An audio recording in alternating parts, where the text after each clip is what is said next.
क्या बात है सीते? क्या तुम अयोध्या जाकर प्रसन्न नहीं होगी? कैसे रहूंगी?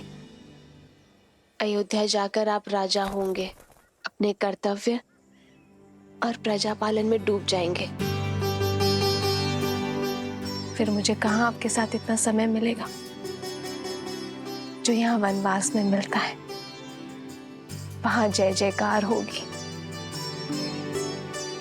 पर इस वन जैसी शांति कहाँ होगी। वहां आनंद के दीपक जलेंगे, पर जुगनुओं का दिव्य प्रकाश कहाँ होगा।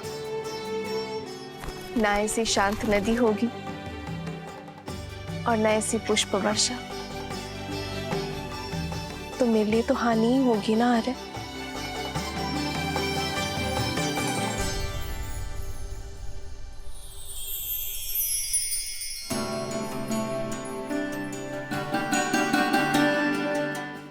मैं तुम्हें वचन देता हूं सीते कि मेरी सीता को ना ही मेरी कमी खलेगी और ना ही मेरे समय की। ये राम सदा सीता के लिए न्यौछावर है और सदा रहेगा।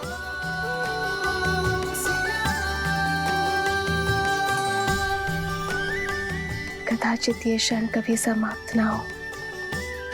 कदाचित मैं जीवन भर के लिए ऐसे ही आपके कंधे पर सर रखकर बैठी रहूं, सदा सदा के लिए अपने श्री राम के पास। एक है पौरुष, एक समर्पण, एक है रूप तो दूजा दर्पण। जन्म जन्म का है ये संगम, राम रतन सीता वैभव धन। सिया राम, सिया राम, सिया राम, सिया राम। मैं राम के सम्मान का हरण करने जा रहा हूं। उस राम का वध क्षण भर में कर सकता हूं मैं, परंतु इससे उसे अपने दुखों से मुक्ति मिल जाएगी। जिस राम की प्रशस्ति तुम गा रही थी, उस राम का नाम छीन लूंगा मैं। लज्जा और दुख के सागर में डुबा दूंगा उसे भी और रघुकुल की रीति को भी। धीरे धीरे करके मारूंगा। सबसे पहले मैं उसकी सबसे प्रिय वस्तु छीन लूंगा। वो संसार के कोने कोने में भटकेगा, ढूंढेगा उसे, परंतु रावण के विरुद्ध कोई उसकी सहायता नहीं करेगा। निराशा और ग्लानि से पहले वो मरेगा, फिर उसका भाई लक्ष्मण, और वहां अयोध्या में उसकी प्रतीक्षा करते हुए उसका भाई भरत स्वतः ही आत्महत्या कर लेगा, बिना एक राक्षस के लहू बहाए। मैं रघुकुल को लहूलुहान कर अपने कुल के नाशक से प्रतिशोध लूंगा, और उसके बाद सब ओर से निराश सीता को निर्विरोध लंका की रानी बनाऊंगा।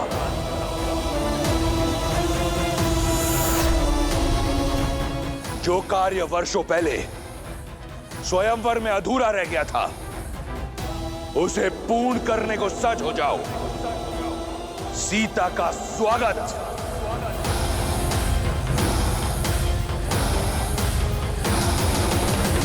ये अनीति है लंकेश, ऐसा मत कीजिए। अपनी बहन और राज्य के सम्मान के लिए युद्ध लड़ना वीरों का धर्म होता है। आप अपना धर्म निभाइए, अपने अपमान का प्रतिशोध लीजिए। मैं आपके लिए प्रार्थना करूंगी, किंतु एक स्त्री की गरिमा को भंग करना और ऐसा षड्यंत्र रचना सबसे बड़ा अधर्म है, विनाश का कारण है। आपका ये निर्णय लंका के विनाश का कारण बनेगा।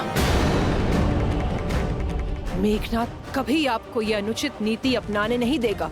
उचित, अनुचित, धर्म, अधर्म, इसका पाठ मैं किसी से पढ़ना नहीं चाहता।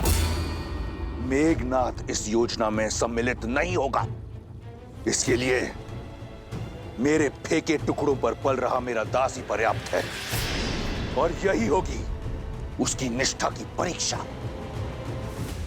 नहीं, मैं आपको ये पाप कदापि नहीं करने दूंगी। सावधान! मैंने तुमसे अनुमति नहीं मांगी, और तुम तो क्या, इस संसार में कोई लंकेश को चुनौती नहीं दे सकता।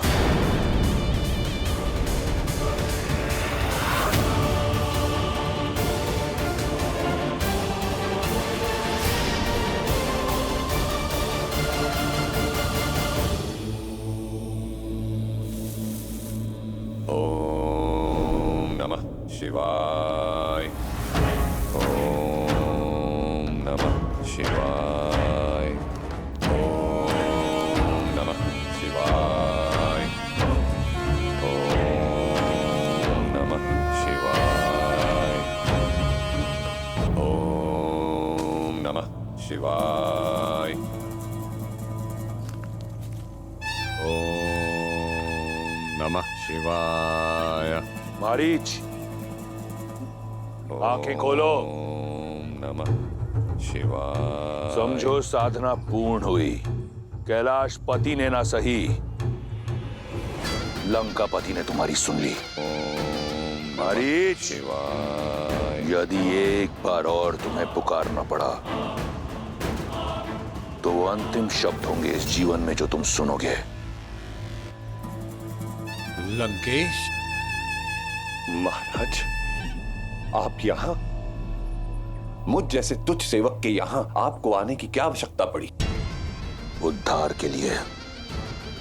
अगर सेवक स्वामी के किसी काम आए तो इसमें सेवक का उद्धार होता है। अपने प्रतिकार के लिए मुझे तुम्हारी आवश्यकता है। आपकी सेवा में मुझे सुख मिलेगा, परंतु संसार के सबसे बलशाली वीर को मुझ जैसे तुच्छ की क्या आवश्यकता पड़ गई महाराज? मेरे स्वाभिमान पर प्रहार किया गया है। मेरी बहन के अंग भंग करके उसका अपमान किया गया है, वो भी एक तुच्छ मनुष्य द्वारा। दशानन के क्रोध को ललकार कर किसने अपनी मृत्यु को पुकारा है महाराज? वही वनवासी राम और लक्ष्मण। राम? क्या हुआ मारीच? तुम्हारे मौन में ऋण ना चुकाने का स्वर सुनाई दे रहा है। कोई संकोच है? संकोच नहीं महाराज, संदेह है। मेघनाथ जैसे इतने शक्तिशाली पुत्र के होते हुए मुझ जैसे वृद्ध की सहायता की क्या आवश्यकता पड़ गई महाराज? मेरी इस योजना में मुझे केवल तुम्हारी आवश्यकता है। मैं एक ऐसा व्यू रचूंगा जिसमें राम और उसका परिवार बिना किसी युद्ध के मारा जाएगा। राम दर दर भटकेगा और सीता पर केवल मेरा अधिकार होगा। राम? वही राम जिन्होंने सहस्त्र गजों की शक्ति वाली मेरी मां ताड़का का वध किया था? पुनः सोच लीजिए लंकेश, कहीं ये आत्म सम्मान का युद्ध आत्महत्या ना बन जाए। मारीच, रावण के समक्ष उसके शत्रु की प्रशंसा करना राजद्रोह है। अब तुम्हारे समक्ष केवल दो ही विकल्प हैं। या तो मेरी योजना में मेरा साथ दो, या तो फिर यमलोक के द्वार खटखटाने के लिए तत्पर रहो। क्या विकल्प चुनोगे? सुनना क्या है महाराज, मृत्यु तो सामने देख रहा हूं। लज्जाजनक हत्या पाने से अच्छा है कि मैं वीर गति पाऊं। आपने शरण दी थी, ऋणी हूं आपका, इसीलिए अपनी मृत्यु का भय नहीं, आपकी सुरक्षा का डर है मुझे, जिससे आप तुच्छ मनुष्य समझ रहे हैं। वो साधारण मनुष्य नहीं है, राम है, राम है वो। और मैं रावण, रावण, वो रावण, काल भी जिसका दास है। प्रस्थान की तैयारी करो मारीच। राधिकार और सीता दोनों मेरी प्रतीक्षा कर रहे हैं। रावण तो आपका भक्त है महादेव। आपकी चेतावनी का पालन करके उसने स्वयं को कितने वर्ष सीता से दूर रखा, किंतु अभी वो इस अनर्थ को करने का क्यों सोच रहा है?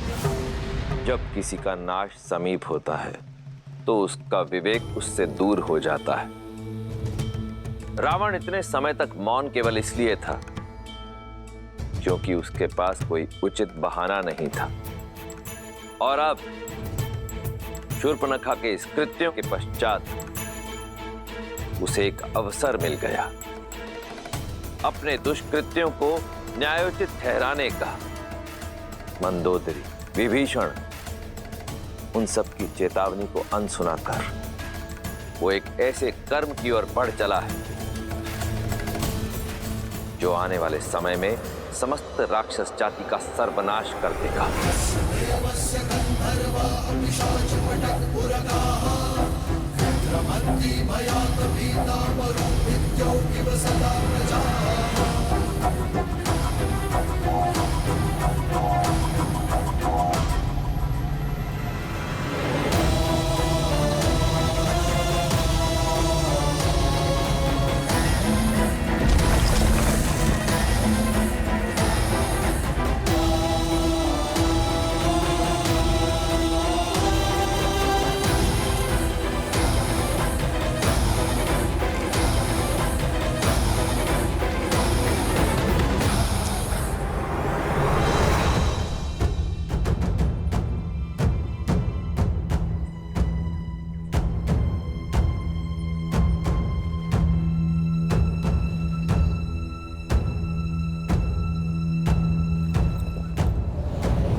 कहाँ जा रही हो सीते? भोजन के लिए जल लेने जा रही हूँ। आओ मैं भी साथ चलता हूँ। नहीं आ रहे, आप क्यों कष्ट करेंगे? जलधारा निकट ही है, मैं ले आऊंगी। कल तो कह रही थी कि अयोध्या जाकर मेरे साथ बिताने को समय नहीं मिलेगा, इसलिए जितना समय हो सके साथ ही रहते हैं। आओ।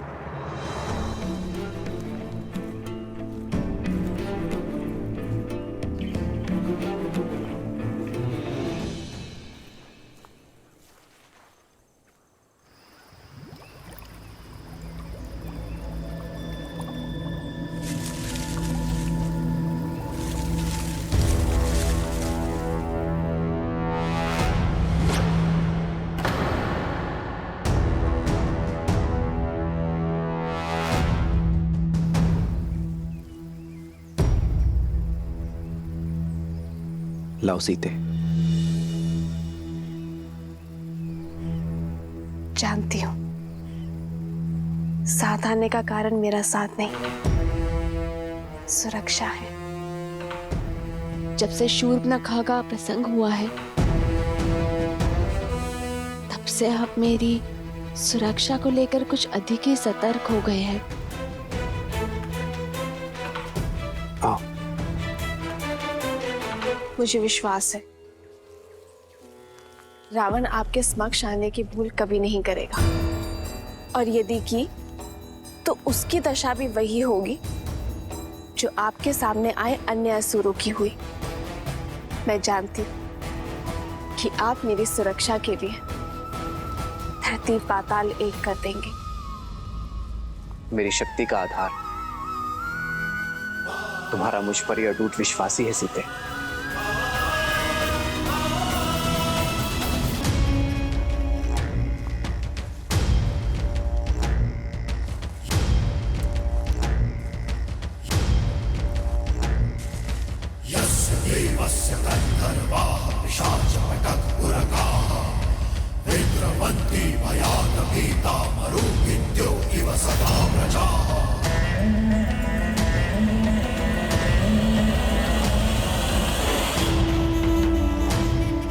ये राम, ये तो नीरव बालक है। बालक नहीं महाराज, महाराज बलि ने भी वामन को बालक समझा था। लेकिन ये भूल आप मत करें, आयु देखकर राम के शौर्य को कम समझना मूर्खता हो सकती है। एक बार, केवल एक बार और राम की प्रशस्ति खाओ, फिर देखो कैसे कैसे मेरा दास यम यहां स्वयं आता है। तुम्हारी आत्मा लेने अपना ध्यान केवल हमारी योजना पर रखो। एक बार और। एक सेवक का कर्तव्य होता है कि वो अपनी स्वामी की हर बात माने। जैसा कहा गया है वैसा करो। जाओ।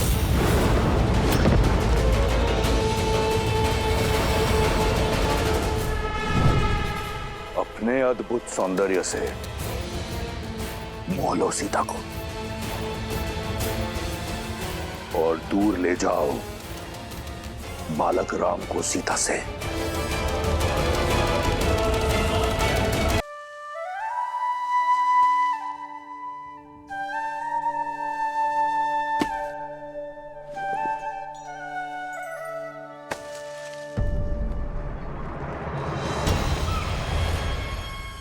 स्वर्ण मृग?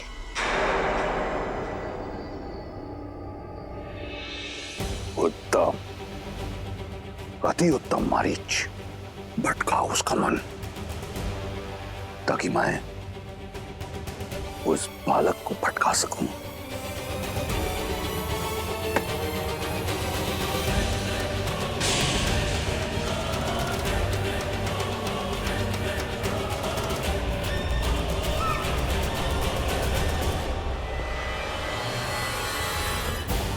आर्य, लक्ष्मण भैया, देखिए कितना सुंदर स्वर्ण मृग है।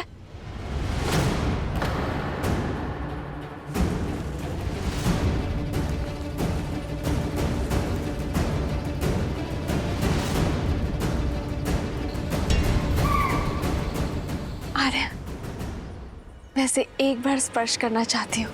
इस वन के हर दिव्य जीव की स्मृतियां अपने मन में बसाना चाहती हूँ। आर्य, क्या आप इस मृग को मेरे लिए पकड़ कर ला सकते हैं?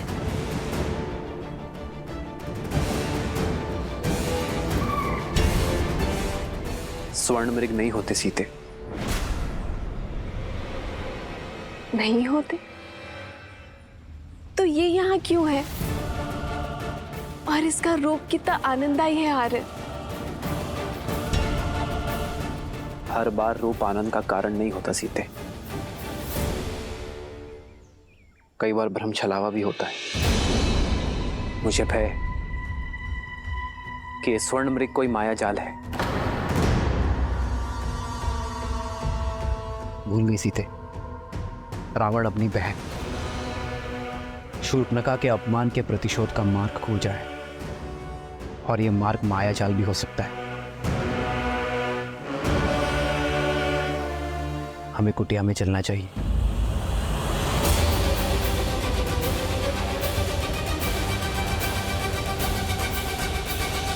आओ।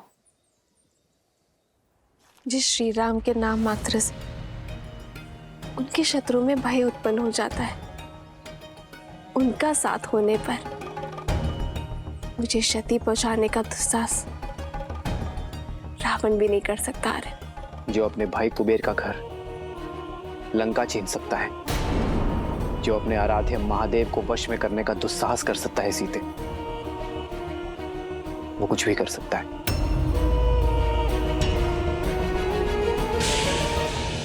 हर चमकने वाली वस्तु स्वर्ण नहीं होती सीते। शूर्पणखा का प्रसंग स्मरण है ना तुम्हें? हाँ, पर आर्य, इसका अर्थ ये तो नहीं है ना कि हर सौंदर्य के पीछे संकट की छाया खोजी जाए। आप एक क्षण को सोचिए, यदि ये मायावी ना हुआ तो क्या इस सुंदर जीव का संरक्षण करना हमारा धर्म नहीं है आर्य? मैं इसके सौंदर्य के स्पर्श का अवसर खोना नहीं चाहती हूँ, और जीवन में धर्म और कर्तव्य निभाते निभाते क्षणिक खुशियों को खोना, ये भी तो एक बहुत बड़ी भूल है ना आर्य। और यदि ये मायावी हुआ तो भी आप है ना हर माया को भंग कर सकने में सक्षम। आर्य, इन 13 वर्षों के वनवास में मैंने आपसे कभी कोई कामना नहीं की आर्य। और यदि आप फिर भी नहीं चाहते कि मैं उस सुंदर जीव के सामीप्य आऊं, तो मुझे स्वीकार है।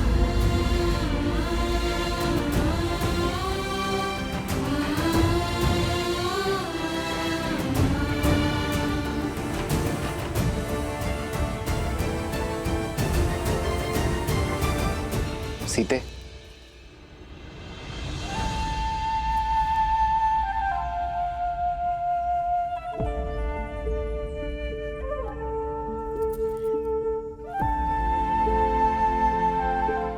अपनी सीता को निराश नहीं देख सकता ये राम। यदि तुम्हारी प्रसन्नता इसी में है तो मैं तुम्हारे लिए स्वर्ण मृग अवश्य लेकर आऊंगा सीते।